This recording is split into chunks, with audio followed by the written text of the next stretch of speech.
Look about yourself with Marcia and Musufing.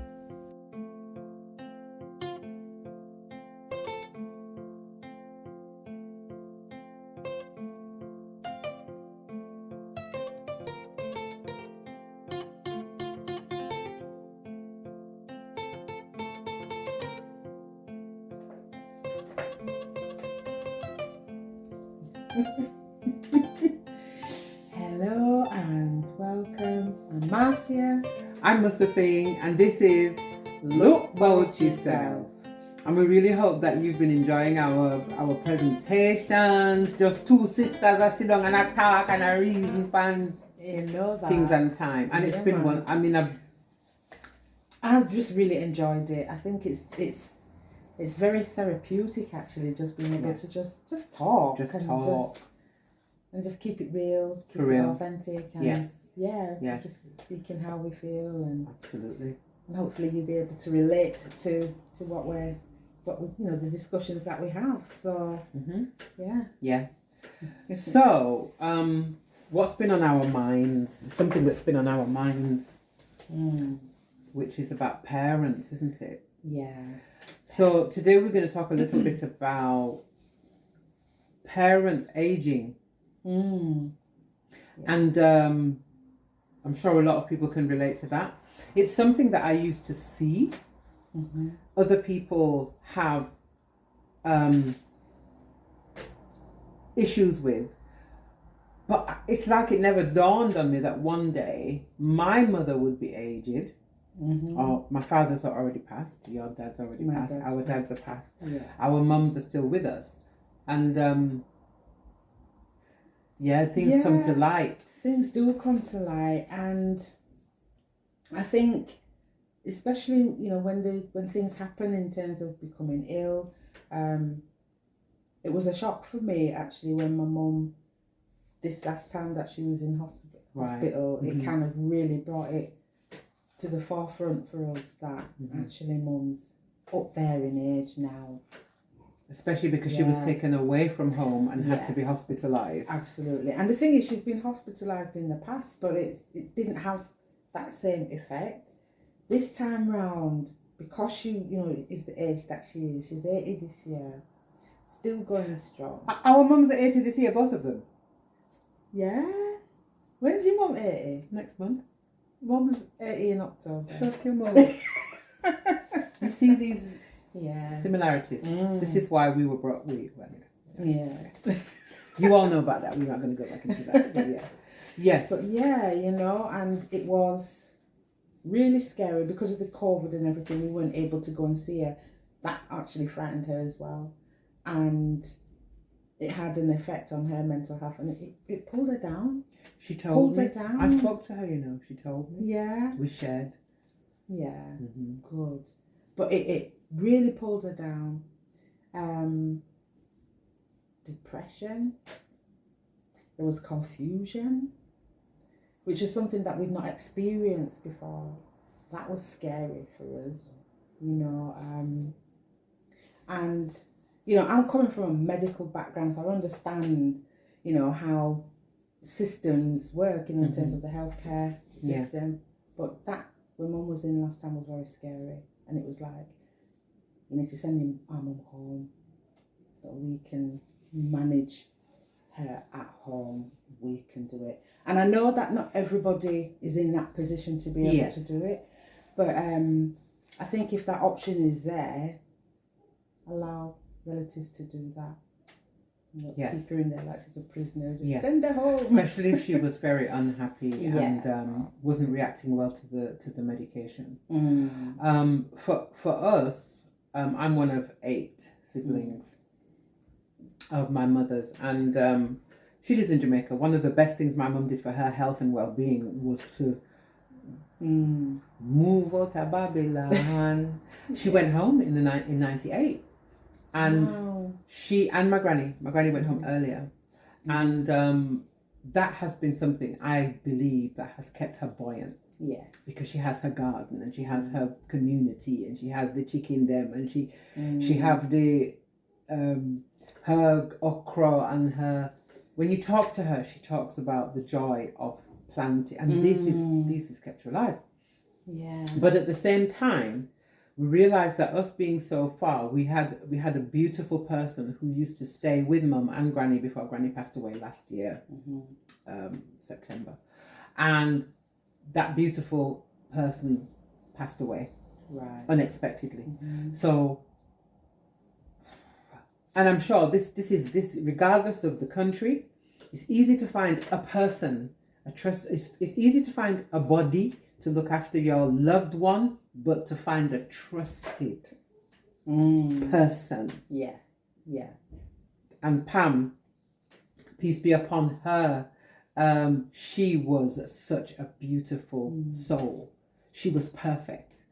The way she looked after my granny before my granny passed away, she would ask Granny what she wanted for the day. It wasn't a matter of right, we are going to do this, move over there, so like going to have this today. Oh, she was so loving. Yeah. She became and still is a member of our family. Yeah. So finding people to trust, that's a big to one. look after your loved one, your aged parent or parents. Yeah.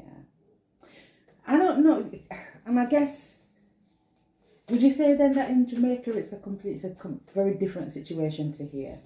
It depends, because even sometimes there's horrible stories of elders in some situations in Jamaica where they're not cared for well. Yeah. My mum actually took in a family member who was aged because she wasn't being cared for well, and some of her family members weren't able to look after her.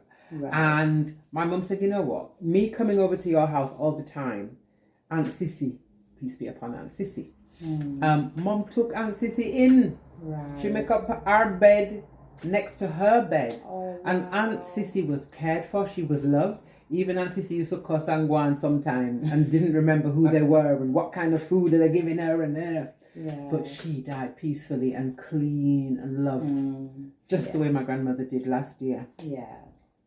And of course our grandmother's passing hit us, but now I'm looking at Mother and it's like, oh my gosh. And she's physically, she doesn't have illnesses, but you can hear in her voice she'd love to have her children nearer to her. Yeah. So we go every few months. Somebody's in Jamaica, but there's gonna come a point when it's like, right, somebody has to go. Yeah. I may well be the person who just has to go, and work out the rest long term. Yeah. Coming back here is not an option for her. No.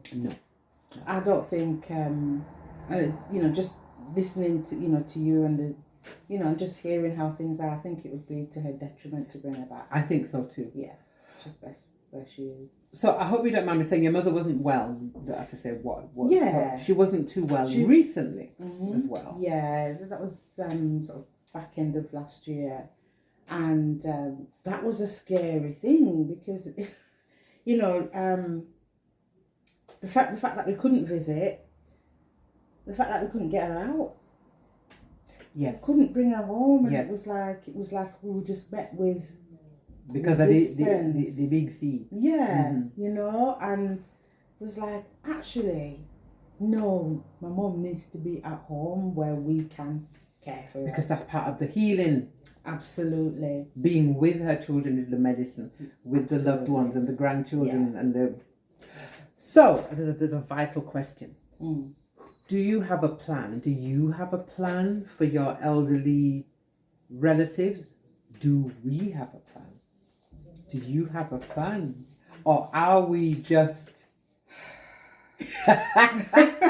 are we muddling through and hoping for the best?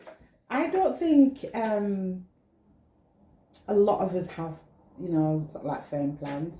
I think for my mom, I think there's enough of us here to be able to manage that, and I'm quite happy to do that, and this shared care between me and my siblings. That's wonderful. Yes, because sometimes that doesn't happen. I was speaking to a brother the other day, and he is taking care of his dad, but he has siblings, right? And the way he said something, I said, so I get the feeling it's mainly you. And he said, yeah.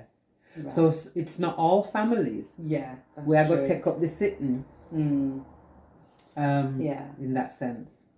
I think it's important to, I think about my own sort of like mortality and getting older, and I've got the odd ache and the odd pain and whatever. I've got boys, all boys, like we, because it's mainly us girls. I have the one brother, we're in it, and it's like anything happened, we all just run up and sort mum out, If anything happened to me, who's going to do that for me? Who's going to do it for you?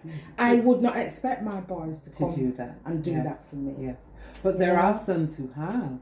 I know. There's a beautiful documentary that I watched on Netflix. Oh my goodness, what was it called? It was was it Brazilian, and it was about a man, and she actually wasn't his grandmother, but she was like one of the greatest loves of his life as a relative. Yeah. And very intimate, beautiful documentary about him caring for her as she gets older.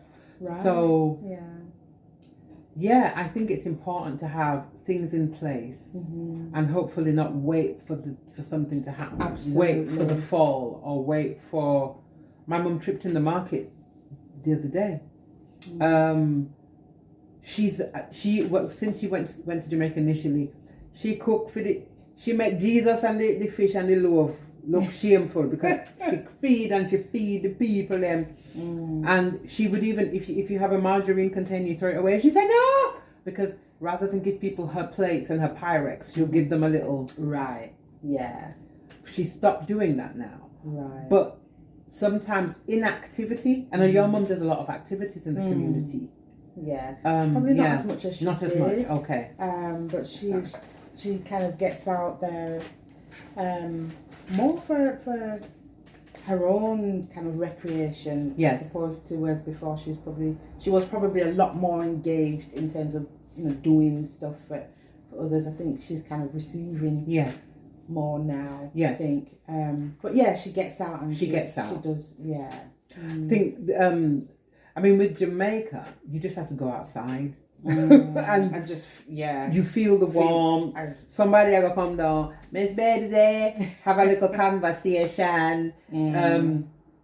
Growing older in Britain as black people, if I'm to have old age, I don't intend to be here if I'm gonna have older age. If I'm blessed with that, I think it is something that I'm starting to think about. Yes. I mean, like for my mum right now, I mean, from my perspective, there's enough of us to be able to, us girls, to be able to sort mum out. Wonderful. Yeah. I think, and like you said earlier, not everybody would necessarily have that. So it is about knowing how are you gonna work it out? How are you gonna work that one out? For me, that's something I'm gonna have to think about. I'm gonna have to really think about what that might look like for me when I'm kind of hitting 80, 90. I'd like to think that I'm still independent, can still do things for myself. And that's the aim. I mean, mum can still do stuff for herself. Yeah. Your mum can, but it's but what if I can't? What then? Yes. Yes.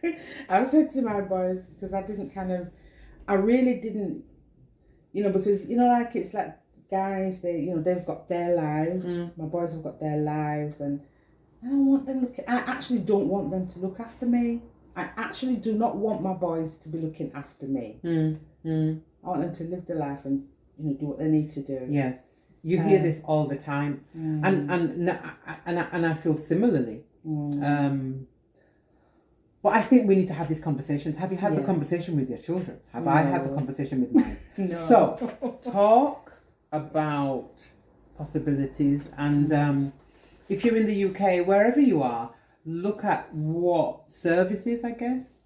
Absolutely. What support is available. It doesn't always necessarily mean that it has to be, put your elders in a home, or if they are at home, what services can be there to support you to keep your mum or your dad at home. Yes. Yes. I think you're right. It is a conversation that we need to have. It's a conversation that we need to have as a community. You know, because, you know, I kind of feel like there's something around us helping ourselves. How do we support the wider community to be able to do that as well? Yes. So it's more of, you know, I'm thinking more collectively as well. Absolutely. We need to be able to... Not just at the funeral when we are burying Miss Brown, our Auntie P, our...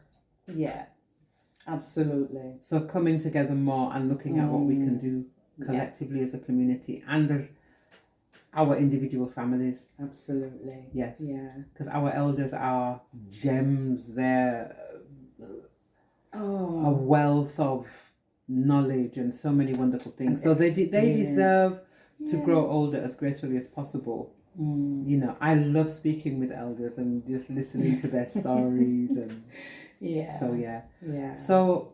conversation. So we hope this conversation sparks yours in your families as well.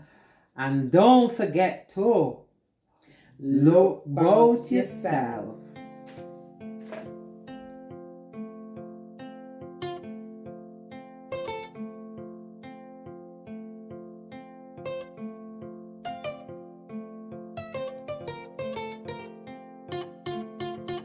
Look about yourself with Marcia and Musufing.